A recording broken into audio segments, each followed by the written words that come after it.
Education is not something that you can finish. This is the very right saying. Actually ऐसा ही होता है, हमें अपनी लाइफ की डिफरेंट स्टेजेस पर हमेशा लर्निंग की ज़रूरत होती है। डिफरेंट एक्सपीरियंसेस को, डिफरेंट स्किल्स को हासिल करने के लिए हमें एजुकेशन की हर मोड़ पर अपनी लाइफ में ज़रूरत होती है। आज हम इस एजुकेशन की बात कर रहे हैं, क्यों कर रहे हैं? टेस्ट तो आपका हो चुका हुआ है। आज हम बात कर रहे हैं आपके इंटरव्यू के हवाले से, क्योंकि पढ़ाई कभी ख़त्म नहीं होती। पहले पढ़ा, टेस्ट दिया, अब इंटरव्यू में पढ़ना है, और फॉर श्योर इंटरव्यू में टेस्ट से भी ज़्यादा पढ़ना है। ये मैं क्यों कह रही हूँ? क्योंकि जब आप लोगों का रिटन रिज़ल्ट आएगा, इंशाल्लाह आप लोग इंटरव्यू के लिए क्वालिफ़ाई करने वाले हैं, तो फिर आपको अंदाज़ा होगा कि असल गेम तो फिर इंटरव्यू है, क्योंकि इंटरव्यू इज़ योर मेक और ब्रेक। इंटरव्यू में आपको जो है वो अंदाज़ा होगा कि किस तरह एक 7-6 मिनट, किसी के 10-15 मिनट आपकी जो है वो इस पूरी जर्नी का डिसाइडिंग फैक्टर होता है कि आपको ये जॉब मिल रही है या नहीं मिल रही है। ठीक है, तो इंटरव्यू की अब आप प्रिपरेशन कैसे स्टार्ट कर सकते हैं, और अपने माजी से जो टेस्ट वाला पार्ट था उससे आप कैसे निकल सकते हैं, उसको जो आपने डिसअपॉइंटमेंट क्रिएट कर ली हुई हैं या फिर किसी तरह की प्री अज्यूम कर लिया हुआ है चीज़ों को, तो उसके बारे में हम थोड़ी बहुत आज डिस्कस करने वाले हैं। इंटरव्यू के लिए किन बुक्स को पढ़ा जा सकता है, इस टाइम से कैसे बेनिफिट हासिल किया जा सकता है, और इसके अलावा आपके जो अदर क्वेश्चंस हैं कि रिज़ल्ट कब आ रहा है, और ये मेरिट की जो एक एग्जैजरेशन की हुई है डिस्कशन की, तो उसके बारे में जो है वो मैं आपको बताऊंगी कि इसका क्या वे आउट हो सकता है। ठीक है, तो अब हम स्टार्ट कर लेते हैं कि आपका पहला क्वेश्चन जो है, that is the result will be announced after 20 to 30 days of your test.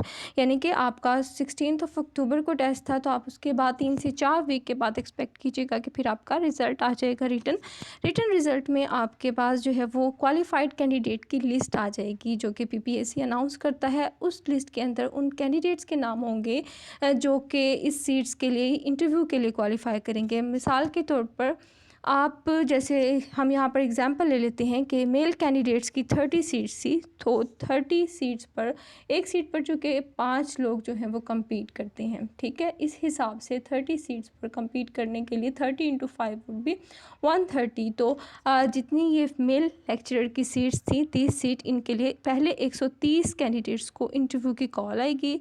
They would compete in interview, और फिर उनमें से डिसाइड होगा कि ये 30 सीटें जो है वो किन कैंडिडेट्स को मिलने वाली हैं। दूसरी बात है हमारे पास लेक्चर केमिस्ट्री फ़ीमेल की। लेक्चर केमिस्ट्री फ़ीमेल की सीट्स थी 130। सो आपको पहले बताया कि एक सीट पर 5 लोग compete करेंगे, तो इस हिसाब से 130 × 5 वुड बी 650। तो इंशाल्लाह 650 फ़ीमेल कैंडिडेट्स को जो है वो इंटरव्यू की कॉल आएगी, और फिर वो इन 130 सीट्स पर जो होंगी वो compete करेंगी इन इंटरव्यू। अब ये मेरिट जो होता है, अब आप लोगों का एक क्वेश्चन होता है कि क्या जिन सब के भी 40 मार्क्स आ जाएंगे वो सब इंटरव्यू के लिए उन सबको बुलाया जाएगा? तो ऐसा नहीं है। It's totally depending upon the merit, के मेरिट क्या बनता है। ठीक है, मेरिट अगर 40 से अबव होता है तो इसका ये मतलब होगा कि 130 मेल कैंडिडेट जो हैं वो 40 से ज़्यादा नंबर ले चुके हुए हैं, तो उससे पीछे चाहे 42 हैं, 43 हैं, जितने भी हैं, ऑल्दो उन्होंने टेस्ट पास किया होगा, but they would not be called for the interview, तो उनका चांस ज़ाया नहीं होगा। तो इस तरह 3 कैटेगरीज बनती हैं कि जिनके मार्क्स उस रेंज में हैं जो कि पहले 130 कैंडिडेट्स हैं हाईएस्ट। ठीक है, तो वो सब क्वालिफायर्स होंगे रिटन टेस्ट के। दूसरी बात आ जाती है जिनके 40 से अबव तो है लेकिन मेरिट से कम है। ठीक है, जो भी मेरिट लास्ट आपका रुका है, तो वो लोग जो होंगे उनका चांस वेस्ट नहीं होगा, but they would not be call for the interview. और फिर उससे थर्ड कैटेगरी आती है जिनके लेस देन 40 होंगे, दे वुड बी फेल, और अनफॉर्चुनेटली उनका ये चांस जो है वो वेस्ट हो गया होगा। और 40 जो होता है मेरिट, वो जब होता है जब आपका टेस्ट काफ़ी टफ़ हो, और अब होपफुली एक्सपेक्टेशंस यही हैं कि test was not that tough, तो 40 से अबव ही आपका मेरिट होने वाला है। अब हम बात कर लेते हैं कि इंटरव्यू अब आप क्या करें, कितना टाइम हो चुका है, 1 हफ़्ता हो चुका है, और इट्स गुड कि आप 1 हफ़्ते, आई थिंक आप लोगों ने रेस्ट ही किया होगा। You must have a life other than PPSC, और इसमें आप लोगों ने इसको डिस्कशन में वेस्ट कर दिया, आई थिंक।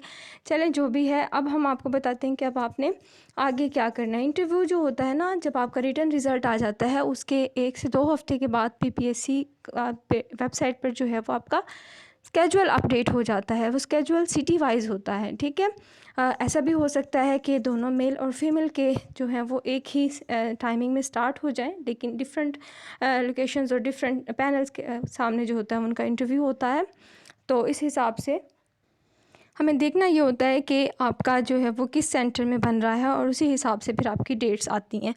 नॉर्मली जो होता है लाहौर, फैसलाबाद, रावलपिंडी, ये सिटीज़ जो हैं वो पहले स्केड्यूल हो जाते हैं इंटरव्यू के लिए, तो वहाँ पर इंटरव्यू कंडक्ट होना स्टार्ट हो जाते हैं। But there is no hard and fast rule, किसी भी सिटी का इंटरव्यू पहले आ सकता है। तो आप लोग जितने भी कैंडिडेट्स हैं, आई वुड सजेस्ट कि आप लोग अपनी प्रिपरेशन जो है वो ज़रूर रखें साथ, क्योंकि इंटरव्यू में आपको ज़्यादा पढ़ना पड़ता है। मैंने टेस्ट में इतना नहीं पढ़ा था, इंटरव्यू के लिए जो है वो मैंने पढ़ा था। जब मुझे रिज़ल्ट अनाउंस हो चुका था तो मुझे अंदाज़ा हुआ कि मैंने अपना काफ़ी वक्त बर्बाद कर दिया है, और अब मेरे पास टाइम नहीं था। मार्च का मैंने फिर मंथ जो है वो मुझे इसी के लिए डिवोट करना पड़ा था। लेकिन आप लोग अभी से माइंड बना के रखें, और कुछ पढ़ लेंगे ज़्यादा तो वेस्टेज नहीं हो जाएगी, इंशाअल्लाह ताला आपके काम ही आने वाला है। तो आपका जब सिटी वाइज स्केजुअल होता है तो फिर हर डे जो है वो ऑलमोस्ट 20 कैंडिडेट्स का इंटरव्यू कंडक्ट होता है। इस हिसाब से पहले एक सिटी कंप्लीट होता है, फिर नेक्स्ट सिटी की बारी आ जाती है। उस सिटी के जितने कैंडिडेट होते हैं वो कंप्लीट होते हैं उनके इंटरव्यू, और ये सिलसिला चलता रहता है। और इसको तकरीबन जितने कैंडिडेट होते हैं उसके हिसाब से मंथ भी लग जाता है समटाइम्स, और 1.5 मंथ भी हो सकता है, डिपेंडिंग अपॉन द सिचुएशन। तो जिनके बाद में आते हैं उनको फॉर्चुनेटली ज़्यादा टाइम मिल जाता है, जिनके स्टार्ट में आते हैं तो उनको थोड़ा बहुत कम मिलता है। तो मैं सजेस्ट करूँगी कि आप लोग अभी से जो है वो अपना मेजर और कुछ चीज़ें हैं जो मैं आप सजेस्ट करने वाली हूँ वो आप लाजमी कर लें। अभी जितना भी आपके पास टाइम है रिज़ल्ट आने तक, इसमें आपको शॉर्टी भी नहीं है, तो आपको क्या करना चाहिए अभी, आप लोगों को जो है वो एफएसी के अपने कंसेप्ट अच्छे तरीके से रिन्यू कर लेने चाहिए। उनको आप इस तरीके से प्रिपेयर करें कि आप उनको कन्वे कर सकें, क्योंकि इंटरव्यू में 3 चीज़ें बहुत ज़्यादा मैटर करती हैं। एक आपका कॉन्फिडेंस, दूसरी कम्युनिकेशन, ठीक है, और तीसरा आप किस तरह से बिहेव कर रहे हैं, किस तरह आप अपने आप को कैरी करते हैं, ठीक है। तो जब पहले बात आ जाती है कॉन्फिडेंस की, so confidence is going to come from the knowledge. Exactly जब वो आपसे क्वेश्चन पूछेंगे, जब आपको क्वेश्चन का आंसर अच्छे से आता होगा, वो confidence definitely comes with in, तो वो आपके अंदर से खुद ही आ जाएगा, ठीक है। अब फ़र्ज़ करें आपसे कोई क्वेश्चन हो जाता है और आपको उसका आंसर नहीं पता, आप जितने मर्ज़ी कॉन्फिडेंस से गोल मोल करेंगे, दे विल डेफिनेटली नो, उनको पता चल जाता है, वो आपसे काफ़ी सीनियर होते हैं, ठीक है। तो इस टाइम में आप अपना नॉलेज बेस को बिल्डअप करें, स्ट्रॉन्ग करें, अपनी कम्युनिकेशन को बेहतर करें, और इसके बाद मेजर डेफिनेशंस, कंसेप्ट, ये सारे अपने लाजमी तौर पर जो है वो इनको रीड करें, डिफरेंट चीज़ें देखें अपने सब्जेक्ट से रिलेटेड भी। क्योंकि यहाँ पर मैं एक और बात आपको मेंशन करूँगी कि जब आप इस तरह से एफएससी, पीएससी की रिवीजन कर रहे होंगे, तो इस टाइम आपने मेन चीज़ों को फोकस करने के साथ, कंसेप्ट बिल्डिंग के साथ, इस चीज़ का भी ध्यान रखना है कि आपका मेजर सब्जेक्ट क्या था। क्योंकि आप फ़र्ज़ करें इंट्रोडक्शन में ही आप बताते हैं कि मैंने मास्टर्स किया है, ठीक है, इस मेरी स्पेशलाइजेशन इनऑर्गेनिक थी, ऑर्गेनिक थी, एनालिटिकल थी, वॉट्सओवर, तो चांसेस ये होते हैं कि वो आपकी मेजर या आपकी स्पेशलाइजेशन से ही फिर क्वेश्चन कर लेते हैं, ठीक है। समटाइम्स आप नहीं बताते तो वो ख़ुद पूछ लेते हैं कि आपका मेजर क्या था, ठीक है। मैंने नहीं बताया था लेकिन मुझसे उन्होंने ख़ुद पूछ लिया था कि आपका मेजर क्या है। तो जब आपका मेजर पूछा जाए तो वो ये एक्सपेक्ट करते हैं कि आपको इसमें से क्वेश्चन आने चाहिए, और फिर अगर आप उसमें से क्वेश्चन ना आंसर कर पाएँ तो वो एक नेगेटिव इम्पैक्ट क्रिएट करता है, ठीक है। तो इस चीज़ को आपने लाजमी ध्यान रखना है। अपना मेजर बहुत अच्छे तरीके से आपने करना है, जो भी आपका मेजर सब्जेक्ट था। अब हमारी बात आ जाती है तीसरी, प्रैक्टिकल की जो कॉपीज़ होती हैं आपकी एफएससी लेवल की, बीएससी की, और उसके बाद जो इनऑर्गेनिक जो है वो प्रैक्टिकल्स के हवाले। इनऑर्गेनिक में जैसे एसिड रेडिकल्स होते हैं, बेसिक रेडिकल्स आ जाते हैं, सॉल्ट एनालिसिस होती है, वो सारी आपको वो आनी चाहिए। उसमें जितनी टेस्ट है ना, बहुत बेसिक टेस्ट हैं, नेम टेस्ट है, वो सारे जो है वो आपको, फिज़िकल टेस्ट हैं, केमिकल टेस्ट हैं, जितने भी स्मेल टेस्ट, रिंग टेस्ट, एश टेस्ट, ये सारे जो होते हैं ये आपने लाजमी करके जाने हैं। ये इस चीज़ को आपने इग्नोर नहीं करना, क्योंकि इंटरव्यू में प्रैक्टिकल का सेक्शन होता है जिसमें आपकी प्रैक्टिकल स्किल्स को जो है वो जज करने के लिए होता है कि आप आया कुछ करके भी आए हैं प्रैक्टिकल परफॉर्म अपनी लाइफ में, या बस आपने थ्योरेटिकल पढ़ा हुआ है। खैर थ्योरेटिकल तो आपने पढ़ा हो या जिस तरह भी, अगर आप उनको आंसर कर देंगे that would be the more satisfying, ठीक है।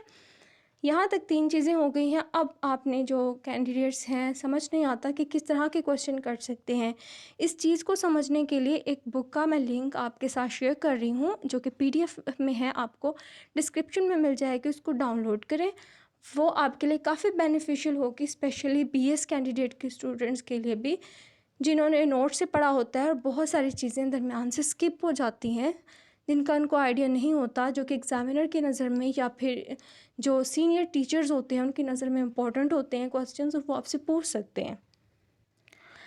ये बुक जो है वो टेस्ट योर केमिस्ट्री बाय हक नवाज़ भट्टी है। इसका मकसद क्या है, इसको आप बेशक पूरा ना पढ़ें, आप इसको ज़रूर इस तरह से देख लीजिएगा कि जो आपका मेजर सब्जेक्ट है, आप उससे रिलेटेड इसमें हर मतलब सेक्शंस बने हुए हैं। फिज़िकल का सेक्शन, ऑर्गेनिक, इनऑर्गेनिक, एनालिटिकल, हर तरह से सेक्शन है। आप अपने मेजर सब्जेक्ट के सेक्शन में जाइएगा और इसके क्वेश्चंस को रीड आउट कीजिएगा और देखिएगा कि आपको कितनी चीज़ों के बारे में पता है और कितना नहीं पता। जो चीज़ आपको नहीं पता उसको देखिए, और इसी तरह अगर आपको इसका जो ये कंसेप्ट है ये अच्छा लगता है, तो आप इसको फिज़िकल, ऑर्गेनिक, इनऑर्गेनिक और एनालिटिकल के लिए इस बुक को लाजमी पढ़ लें। मतलब क्वेश्चंस एटलीस्ट रीड कर लें, ताकि आप उनको सोचें कि आप इनका आंसर करने के काबिल हैं या नहीं हैं। ठीक है, अगर आप इंटरव्यू से पहले ही ख़ुद को इवेलुएट कर लेंगे और इस तरह के प्रोसेस से गुजरेंगे जहाँ पे आपको क्वेश्चन बने हुए मिले हैं और फिर आपने उनको आंसर करना है, देन आप जो है वो एक अच्छे तरीके से ख़ुद को प्रिपेयर समझेंगे। ठीक है, ये बुक जो है वो फॉर्चुनेटली जो है वो इंटरव्यू से पहले अगर आप लोगों को मिल जाती है, दैन इट्स वेरी गुड।